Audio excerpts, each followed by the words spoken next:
Hello friends, आज वाली class में हम देखने वाले हैं जावा के बारे में। देखो, एंड्रॉइड के अंदर कोडिंग करने से पहले आपको जो उसकी लैंग्वेजेस है उनके बारे में पता होना जरूरी है। जैसे हमने डिजाइनिंग के लिए एक्सएमएल पढ़ी, जैसे फ्रंट एंड के लिए एक्सएमएल होती है, और आपका अगर लॉजिक पार्ट आपको जहाँ पे बिल्ड करना है उसके लिए जावा लैंग्वेज होती है। ठीक है, तो हम डिजाइनिंग स्टार्ट करने से पहले एक्सएमएल समझेंगे, और हमारी ऐप का लॉजिक पार्ट बिल्ड करने से पहले हमको जावा सीखनी पड़ेगी। मतलब थोड़ी सी जावा की नॉलेज आपको होनी चाहिए, मतलब बेसिक सिंटेक्स आपको पता होना चाहिए। क्योंकि जब भी हम कोई प्रोजेक्ट क्रिएट करेंगे तो उसमें मल्टीपल स्क्रीन्स होंगी, और हर एक स्क्रीन, जिसको हम क्या कहते हैं, एक्टिविटी कहते हैं। Activity consist of two things, one is XML file and another is Java file. यानी कि एक आपकी फ्रंट एंड होगी और एक उसी से रिगार्डिंग जो आपको लॉजिक पार्ट बिल्ड करना है उसकी एक फाइल होगी, जिसको हम स्टैटिक ऐप के हिसाब से बैक एंड भी कह सकते हैं। कि इसके क्लिक पे क्या काम होना है, वो आप एक्शन जो है वो कहाँ लिखोगे, जावा वाली फाइल के अंदर।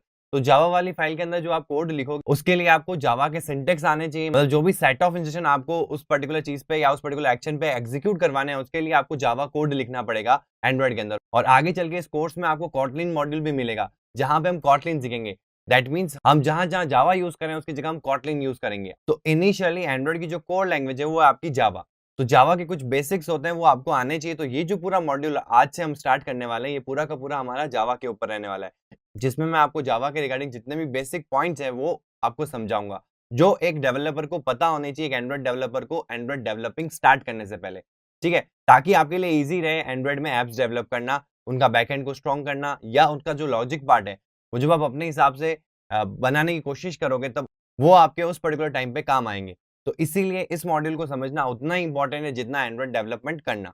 ठीक है, देखिए, एंड्रॉइड के अंदर जाने से पहले जो प्री मेंशन्ड होता है वो ये होता है कि, या प्री रिक्विजिट होता है वो ये होता है कि आपको जावा का नॉलेज होना चाहिए, या बेसिक प्रोग्रामिंग कॉन्सेप्ट पता होने चाहिए आपको जावा के। बट ये जो कोर्स है हमारा, ये कोर्स पूरा का पूरा स्क्रैच से है। दैट मीन्स जिसको कोई भी नॉलेज नहीं है वो इस पर्टिकुलर कोर्स से ये सारी चीजें सीख सकता है। तो इसीलिए इस मॉड्यूल को इसके अंदर इंटीग्रेट कर दिया गया है, ताकि जिनको जावा की नॉलेज नहीं है, जिनको नहीं पता कि क्या सिंटेक्स रहते हैं जावा के अंदर, कैसे जावा के अंदर कोडिंग की जाती है, कैसे सेट ऑफ इंस्ट्रक्शन लिखे जाते हैं, क्या बेसिक सिंटेक्स रहते हैं, तो जो बेसिक्स है जो आपको एक जावा कोर्स में मिलता है वो सब कुछ मैं इस पर्टिकुलर मॉड्यूल में कवर करने वाला हूँ। तो स्टार्ट करते हैं फर्स्ट सेशन, जो कि हमारा इंट्रोडक्शन रहने वाला है जावा के ऊपर, कि जावा क्या है, कैसे आया। देन नेक्स्ट कमिंग सेक्शंस के अंदर आपको पूरा जो बेसिक्स है जावा का वो मिल जाएगा। ठीक है, तो स्टार्ट करते हैं जावा को। एक्चुअल में जावा क्या है, एक प्रोग्रामिंग लैंग्वेज है। अब प्रोग्रामिंग लैंग्वेज का मतलब समझ में आया कि हम कोई भी प्रोग्राम को एग्जीक्यूट करवाना चाहते हैं। प्रोग्राम का मतलब क्या, प्रोग्रामिंग लैंग्वेज है, प्रोग्राम का मतलब क्या, कोई भी सेट ऑफ इंस्ट्रक्शन जो आप एज अ डेवलपर एक यूजर से लेके आप एक हार्डवेयर को देना चाहते हैं, मतलब ओएस के थ्रू। तो वो जो सेट ऑफ इंस्ट्रक्शन आपको एग्जीक्यूट करवाने हैं उस पर्टिकुलर मशीन के ऊपर, उन पर्टिकुलर सेट ऑफ इंस्ट्रक्शन या ग्रुप ऑफ इंस्ट्रक्शंस को हम बोलते हैं प्रोग्राम। तो ये डिफरेंट प्लेटफॉर्म पे डिफर करता है। जैसे जावा के अंदर आपको जावा सिंटैक्स को यूज करते ही ये सेट ऑफ इंस्ट्रक्शन प्रोवाइड करने पड़ेंगे, और वो जो सेट ऑफ इंस्ट्रक्शन आप लिखोगे उस पर्टिकुलर जो कोडिंग जो आप लिख रहे हो उसको हम कहते हैं सिंटैक्स, जावा का सिंटैक्स। ठीक है, अब लैंग्वेज का मतलब क्या होता है, मैंने प्रीवियस आपको मॉड्यूल में बताया था कि लैंग्वेज का मतलब होता है वे ऑफ कम्युनिकेशन। तो हम यहाँ कम्युनिकेशन कर रहे हैं मशीन से, तो मशीन को कम्युनिकेट करने के लिए मशीन की जो लैंग्वेज है वो समझना जरूरी है। अब हम डायरेक्टली मशीन लेवल लैंग्वेज भी नहीं लिख रहे हैं, हम एक ऐसी लैंग्वेज लिख रहे हैं जिसके लिए जावा के अंदर कुछ ऐसे कंपाइलर्स हैं जो उस पर्टिकुलर सेट ऑफ इंस्ट्रक्शन को कंपाइल करेंगे और हमारी मशीन के लिए तैयार करेंगे। देन वो मशीन जो उस पर्टिकुलर इंस्ट्रक्शंस को है वो रीड करेगी और उसके अकॉर्डिंगली एक्ट करेगी। तो इससे ये चीज क्लियर होगी जावा क्या एक प्रोग्रामिंग लैंग्वेज है। अब जावा कब आया था, 1991 के अंदर सन माइक्रोसॉफ्ट इनकॉर्पोरेटिव जो एक कंपनी थी वो लेके आई थी, और उसके बाद ओरेकल ने इसको एक्वायर कर लिया था। ठीक है, and it was developed by James Gosling and Patrick Norton. ठीक है, it is a simple programming language, जिसके बारे में हम समझ चुके हैं।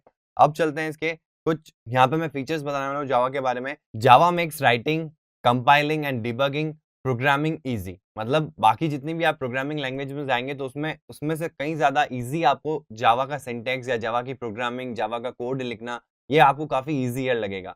ठीक है, इसका एक और फीचर है, and it helps to create a reusable code and modular programs. इसका मतलब ये है कि जावा के अंदर आपको पर्टिकुलर ऐसे ऑप्शंस मिल जाते हैं या फीचर्स मिल जाते हैं जिसकी वजह से आप जो रिडंडेंसी है, कोड रिडंडेंसी, वो रिजॉल्व कर सकते हैं, एकदम मिनिमाइज कर सकते हैं। ठीक है, बाय यूजिंग ऑब्जेक्ट, मतलब क्लासेस बना के या फिर मेथड्स बना के, जो हम आगे आने वाले सेक्शंस में पढ़ने वाले हैं।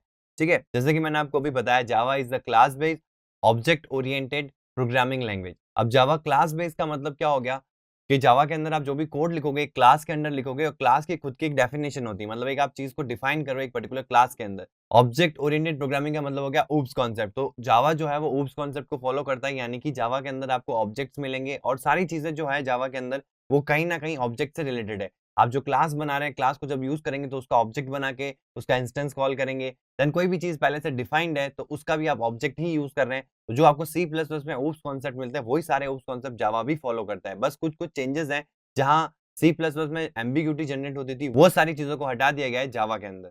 ठीक है, Java is also general purpose programming language made for developers to write once run anywhere. ये बहुत इंपॉर्टेंट चीज है कि आप एक जगह कोड लिखो जावा का और आप इसको कहीं पे भी चला सकते हो। सिर्फ और सिर्फ आपको क्या चाहिएगा, एक जावा रन टाइम एनवायरनमेंट चाहिएगा जो आपको जेडीके से मिलेगा। अगर जेडीके इंस्टॉल्ड है, जिस भी सिस्टम की मैं बात करूं, तो जो आपने कोड लिखा है वो आप उन सारे प्लेटफॉर्म्स पे रन करके देख सकते हैं। तो इसका मतलब ही ये है कि राइट वंस मतलब एक जगह लिखो और आप कहीं पे भी उसको रन कर सकते हो।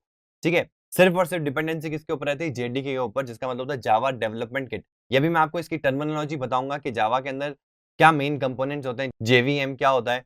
ठीक है, इससे ये चीज क्लियर हो जाती है कि जावा प्लेटफॉर्म इंडिपेंडेंट है, यानी कि आपकी कोई डिपेंडेंसी नहीं है कि इसी प्लेटफॉर्म पे आप एक जावा का कोड रन कर सकते हैं।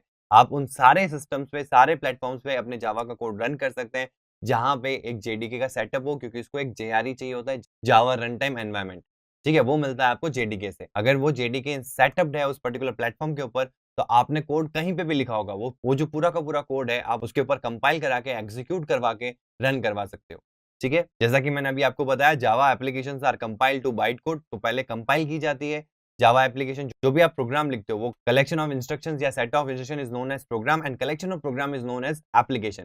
तो यहाँ पे जावा एप्लीकेशंस आर कंपाइल्ड, तो पूरा का पूरा जो आपने कोड लिखा है वो कंपाइल किया जाता है और बाइट कोड में कन्वर्ट किया जाता है। देन उसको बाइट कोड को एग्जीक्यूट करता है आपका जावा वर्चुअल मशीन।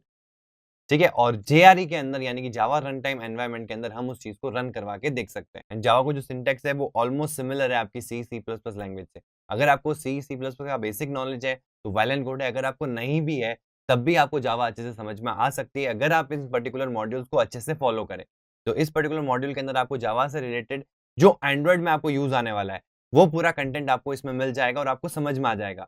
तो जो एंड्रॉइड से रिलेटेड जावा कॉन्सेप्ट आपको आने चाहिए या जावा सिंटेक्स आपको आने चाहिए, वो सारा आपको इस पर्टिकुलर मॉड्यूल के अंदर कवर हो जाएगा। ठीक है? उसके बाद में आप जब डेवलपमेंट फेज़ में जाएँगे, यानी कि जब आप रियल एक प्रोजेक्ट क्रिएट करेंगे एंड्रॉइड के अंदर और जब जावा फाइल का यूज़ करेंगे, जहाँ आप जावा का सिंटैक्स लिखेंगे, तो आपके लिए ईज़ी हो जाएगा प्रोग्रामिंग करना एंड्रॉइड के अंदर। इसीलिए हम जावा लैंग्वेज के बेसिक्स को सीख रहे हैं इस मॉड्यूल के अंदर। अब यहाँ पे आप देख सकते हो कि जावा बहुत वास्टली यूज़्ड होती है, अराउंड 3 बिलियन डिवाइसेज़ है all over the world approximately. ठीक है, तो यहाँ आप देख सकते हो कि कहाँ-कहाँ यूज़ होता है। मोबाइल एप्लीकेशन, जैसे कि अभी आपने देखा, हम एंड्रॉइड ऐप डेवलपमेंट सीख रहे हैं, तो उसको सीखने से पहले आपको जावा का बेसिक्स आना चाहिए। तो जावा क्योंकि वहाँ यूज़ हो रहा है, ठीक है? सिंटैक्स जो हम लिखते हैं वो जावा के अंदर लिखते हैं, लॉजिक पार्ट वाला, मतलब कोई भी सेट ऑफ इंस्ट्रक्शन हमको एग्जीक्यूट कराना है किसी भी यूआई के ऊपर, तो उसके लिए हमको क्या आना चाहिए, जावा के बेसिक्स आने चाहिए। तो मोबाइल एप्लीकेशन में यूज़ होता है, देन डेस्कटॉप एप्लीकेशन में यूज़ होता है वाया जावा एप्लेट्स। तो आप चाहो तो जावा के अंदर जो सॉफ्टवेयर एप्लीकेशंस हैं, जो आपके डेस्कटॉप पे चलती है, यानी कि पीसी में चलती है, वो भी आप जावा के अंदर बिल्ड कर सकते हैं। देन वेब एप्लीकेशंस बनाई जा सकती है, web servers and application servers भी बनाए जाते हैं।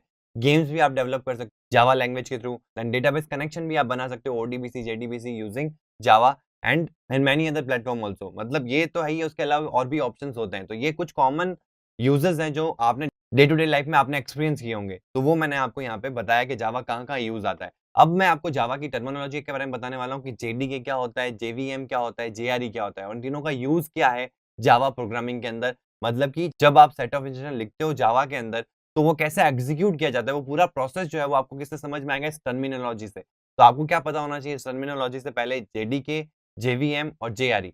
जेडीके मतलब जावा डेवलपमेंट किट, जेवीएम मतलब Java virtual machine and JRE मतलब जावा रन टाइम। अब ये चीजें क्या होती है ये समझते हैं। तो सबसे पहले बात करते हैं जावा वर्चुअल मशीन की। अब एक्चुअल में क्या होता है, आपको क्या करना पड़ेगा, एक क्लास बनानी पड़ेगी और क्लास के अंदर आपको अपना कोड लिखना पड़ेगा जावा के अंदर। जो भी आप प्रोग्राम लिखना चाहते हैं, प्रोग्राम का मतलब है सेट ऑफ इंस्ट्रक्शन। जो भी आप सेट ऑफ इंस्ट्रक्शन लिखना चाहते हैं वो आप कहाँ लिखेंगे, उस पर्टिकुलर क्लास के अंदर, और क्लास को किसी एक फाइल में स्टोर करेंगे और वो फाइल किस में होगी, एक पैकेज के अंदर होगी। तो जावा के अंदर डिफरेंट डिफरेंट पैकेजेस होते हैं according to type of the classes, and हर एक पैकेज के अंदर डिफरेंट डिफरेंट क्लासेस होती है और हर क्लासेस के अंदर collection of methods, objects and variables होता है, जो हम आगे आने वाले सेक्शन में आपको समझ में आ जाएगा। तो इस तरीके से आपका जो प्रोग्राम है वो लिखा जाता है क्लास के अंदर, और क्लास किसके अंदर होती है, एक पैकेज के अंदर।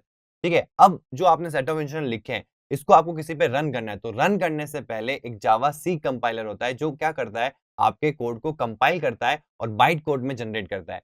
अभी जावा वर्चुअल मशीन का काम नहीं आया, अभी सिर्फ किसका काम है, जावा सी का, जो एक कंपाइलर है जो हमारे कोड को कंपाइल करता है और बाइट कोड में कन्वर्ट करके रख देता है, और इसके लिए क्या फाइल क्रिएट करता है वो डॉट क्लास फाइल। और ये जो जावा सी कंपाइलर है ये आपको किसमें से मिल जाएगा, जेडीके के अंदर। तो जो आपका जावा डेवलपमेंट किट है यानी कि जो आपका जेडीके है यानी कि जावा डेवलपमेंट किट है, वो is a collection of multiple Java components. तो नाम से समझ में आ रहा है जावा डेवलपमेंट किट, जावा का डेवलपमेंट के लिए जो किट है, किट किट का मतलब समझ में आया आपको, कॉम्बिनेशन ऑफ मल्टीपल कंपोनेंट्स, उसको हम एक किट कहते हैं। और ये किट किसके लिए, डेवलपमेंट के लिए, किसके डेवलपमेंट के लिए, जावा के डेवलपमेंट के लिए। तो जो भी कंपोनेंट्स रिक्वायर्ड होते हैं जावा के डेवलपमेंट के लिए वो इस पर्टिकुलर किट के अंदर आते हैं। ठीक है, अब वापस आता है जेवीएम के ऊपर। तो डॉट फाइल जो क्रिएट हुई यानी कि सेव्ड हुई डॉट क्लास फाइल, वो किससे हुई, एक कंपाइलर से। कंपाइलर ने क्या किया, जो हमने कोड लिखा था उसको कंपाइल किया, जावा सी कंपाइलर ने उसको कंपाइल किया और उसको बाइट कोड में कन्वर्ट किया और सेव्ड किससे किया, डॉट क्लास से। अब आपका जेवीएम क्या करता है, उस पर्टिकुलर बाइट कोड को एग्जीक्यूट करता है इन रनिंग फेज। मतलब अगर कोई भी चीज को रन करवाना है तो रन करवाने के लिए जो हमने बाइट कोड जनरेट किया है उसको एग्जीक्यूट करेंगे, और जैसे हम उसको एग्जीक्यूशन में लाएंगे तो वो चीज रन होने लग जाएगी। ठीक है, अगर आपने उसके लिए कोई यूआई को कनेक्ट कर रखा है तो यूआई में चेंजेस दिखने लग जाएंगे। अगर आपने यूआई से कनेक्ट नहीं कर रखा है तो बैकग्राउंड में वो चीज चलती रहेगी। ठीक है, तो ये एक वर्चुअल मशीन का काम होता है। वो क्या करता है, जो बाइट कोड जनरेट किया गया है आपके जावा सी कंपाइलर से उसको एग्जीक्यूट करता है। ठीक है, अब समझते हैं जेडीके। जैसा कि मैंने आपको बताया जेडीके के बारे में, जावा डेवलपमेंट किट, वही चीज सारी यहाँ पे लिखी गई है। तो जेडीके क्या होता है, collection of all the components required for development in Java. तो जो भी आप यहाँ पे जैसे जेआरई हो गया, जावा सी कंपाइलर्स हो गया, डिबगर्स हो गए, जावा डॉक्स हो गए, वो सारा का सारा जो जावा के डेवलपमेंट के लिए रिक्वायर्ड रहता है, वो सारे कंपोनेंट्स वो किस में होते हैं, जेडीके के अंदर। अब जिस भी प्लेटफॉर्म के ऊपर, जैसे भी मैंने आपको पहले बताया था, जावा क्या है, write once run anywhere language है। अभी मैंने थोड़ी देर पहले बताया था कि जावा को क्या कहा जाता है, write once and run anywhere. मतलब कि आप एक जगह कोड लिखो और आप किसी भी प्लेटफॉर्म पे उसको चला सकते हो, रन कर सकते हो। बट रन करने से पहले आपको जिस भी प्लेटफॉर्म के ऊपर या जिस भी सिस्टम के ऊपर उस चीज को रन करवाना है, उसके लिए उस पर्टिकुलर प्लेटफॉर्म के ऊपर जेडीके इंस्टॉल होना चाहिए, ताकि आप सो दैट आप जावा के कोड को कंपाइल कर सको, बाइट कोड में कन्वर्ट कर सको एंड देन बाइट कोड को एग्जीक्यूट करवा सको जेवीएम के थ्रू एंड एक जावा रन टाइम एनवायरनमेंट में उसको रन करवा सको। ठीक है, तो ये एक प्री रिक्विजिट होता है जावा के लिए कि अगर आपको कोई भी जावा कोड एग्जीक्यूट करवाना है तो आपको जेडीके वहां पे सेटअप होना चाहिए। यानी कि अगर मेरे को अपने लैपटॉप के ऊपर कोई भी जावा कोड को एग्जीक्यूट कराना है, उसके लिए मेरे को जेडीके सेटअप करना पड़ेगा, यानी जेडीके को इंस्टॉल करना पड़ेगा। ठीक है, अब बात करते हैं जेआरई की। जेआरई का मतलब क्या हो गया, जावा रन टाइम एनवायरनमेंट। मतलब नाम से ही पता चल रहा है जावा रन टाइम एनवायरनमेंट, यानी कि एक ऐसा एनवायरनमेंट जहां पे आपके जावा के जो प्रोग्राम्स हैं वो रन किए जा सके। यानी कि जो प्रोसेस है वो आपको क्लियर हो चुका है। सबसे पहले हम क्या करते हैं, जो भी हमको कोड लिखना है, जो भी हमको सेट ऑफ इंस्ट्रक्शन लिखना है जावा के अंदर यूजिंग जावा सिंटैक्स, वो हम क्या करेंगे, क्लास में लिखेंगे। देन क्लास किसके अंदर होती है, एक पैकेज के अंदर होती है। देन हमको जावा सी कंपाइलर की यूज से हमको क्या करना पड़ेगा, उसको कंपाइल करवाना पड़ेगा। तो जावा सी क्या करेगा, उसको कंपाइल करके बाइट कोड में जनरेट करेगा और डॉट क्लास से उसको सेव करेगा। अब कंपाइल होने के बाद में जो आपका जेवीएम है वो उस पर्टिकुलर बाइट कोड को एग्जीक्यूट करवाएगा ताकि वो रन करवा सके रन टाइम एनवायरनमेंट के अंदर। तो जावा रन टाइम एनवायरनमेंट होगा तभी वो चीज रन हो पाएगी, और जेवीएम के थ्रू वो बाइट कोड जो है वो एग्जीक्यूट होगा और तब ये चीज रन होगी। ठीक है, तो ये आपस में इंटरकनेक्टेड है और ये दोनों जो चीजें हैं वो आपको किस में मिलेगी, जेडीके के अंदर। तो जेडीके के अंदर आपको जेवीएम भी मिल जाएगा और जेआरई भी मिल जाएगा।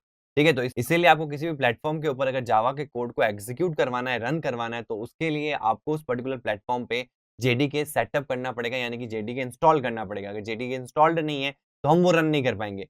तो अब क्वेश्चन आता है कि अभी हमने डिस्कस किया कि ये प्लेटफॉर्म डिपेंडेंसी नहीं है, प्लेटफॉर्म इंडिपेंडेंट है ये जावा लैंग्वेज, बट हमको जेडीके इंस्टॉल करना पड़ रहा है। देखो, प्लेटफॉर्म इंडिपेंडेंसी का मतलब क्या है कि आपको हर एक प्लेटफॉर्म के लिए अलग अलग कोड लिखना नहीं पड़ रहा है, एक ही कोड लिखना पड़ रहा है। ठीक है, और मैं हर एक प्लेटफॉर्म पे उसको रन करवा सकता हूँ। उसके लिए मेरे को सिर्फ और सिर्फ एक जेडीके सेटअप चाहिए। मतलब मैं जिस भी प्लेटफॉर्म पे अगर उसको रन करवाना चाहता हूँ, तो अगर मैं वहां पे जेडीके सेटअप कर देता हूँ, तो मैंने जो कोड कहीं दूसरी जगह भी लिखा है वो मैं उन सारे प्लेटफॉर्म पे रन करवा सकता हूँ। तो इसलिए ये क्या है, एक प्लेटफॉर्म इंडिपेंडेंट है। ठीक है, तो ये कुछ चीजें जो जावा के बारे में आपको पता होनी चाहिए, क्योंकि तो अपना जो मॉड्यूल रहने वाला है इसके आगे वो सारा का सारा रहेगा कि आप कैसे कोडिंग कर सकते हैं जावा के अंदर। लेकिन उसके लिए आपको पता होना चाहिए कि जावा का कोड एग्जीक्यूट कैसे होता है, कंपाइल कैसे होता है और रन कैसे होता है। ठीक है, तो आज की क्लास के लिए इतना ही। Thank you.